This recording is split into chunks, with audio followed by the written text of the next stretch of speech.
What is up, everybody? My name is Ray, and I'm going to be talking about a little bit of the tips and some strategies for playing Team Defender, because this is one of the least played game modes, along with Sabotage and some other ones.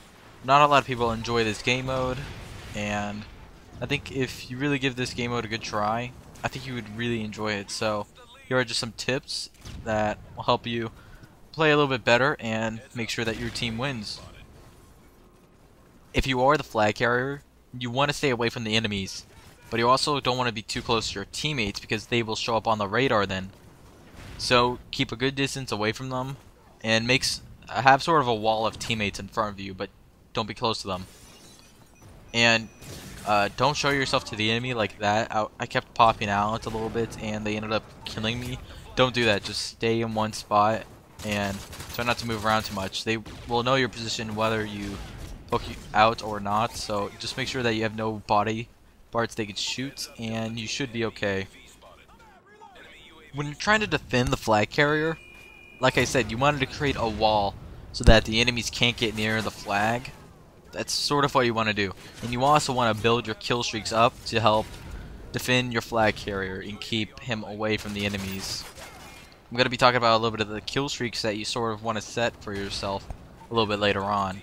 And you also want to make sure that you stay a little bit away from your flag carrier because, like I said, you will show up on the radar and it will make it a lot harder for you to kind of stay hidden and kill enemies, because if the enemies see you on the radar, they will be expecting you and you can't really defend well.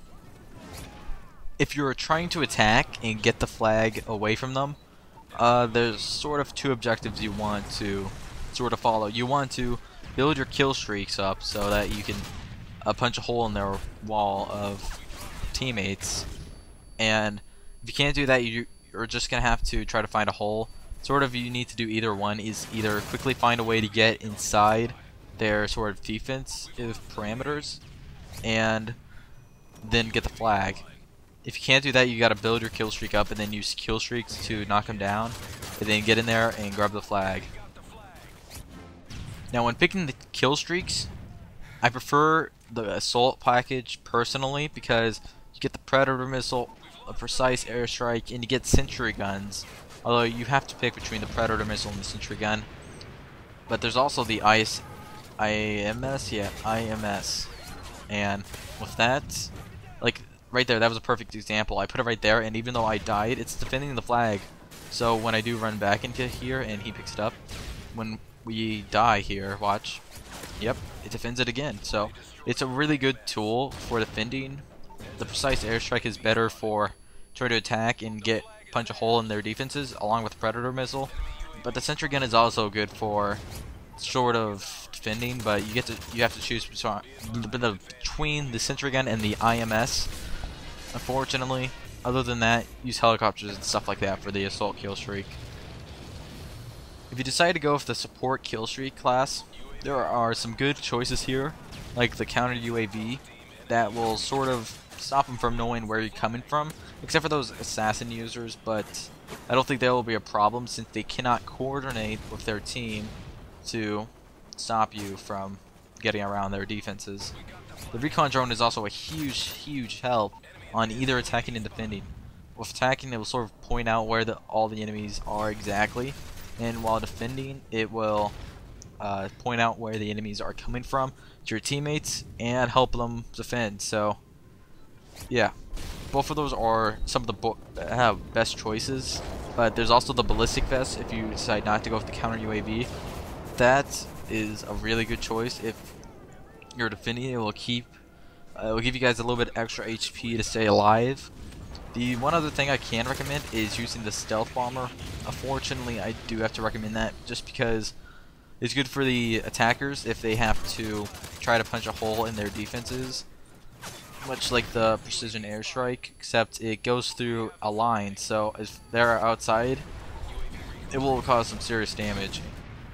Anyway guys, I really hope that this video helps you out, and maybe you kind of feel like going out and playing Team Defender. I really want you guys to give it another shot. It can be a very fun game mode at times, and I really think it's a really interesting one. It's not really one that you'd typically think of when thinking of a first-person shooter game. So I think it's a very unique game mode, and I think it deserves a second chance.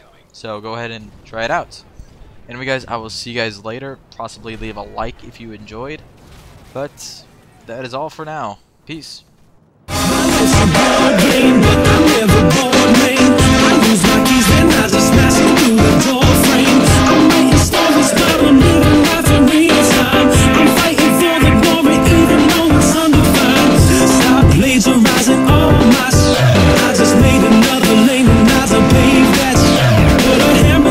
Game, rearrange that.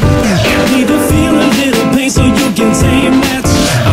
Fall for shit, we fall hard for it. Caution to the wind, then I'm off again. Bargain, bin sale for the band-aids. Better buy bulk cause I'll rip skin off again. No doubt, never stop with the scrapes and skids. Feels like I just been raking and shit. This ain't money and it sure ain't fun. And it feels like I've been bathing in piss. No go and shower, this the hour. We stand up tall like a fucking tower. Get so hard, these fuckers back down. None of us even had a Popsy-Alice. Take 2 sips from the pimpin' chalice. Wonderland sands that trip with Alice. Walking hard so my feet get callous. More pain than pleasure, but we find a balance. I tip my cap to those people that can put 25 different things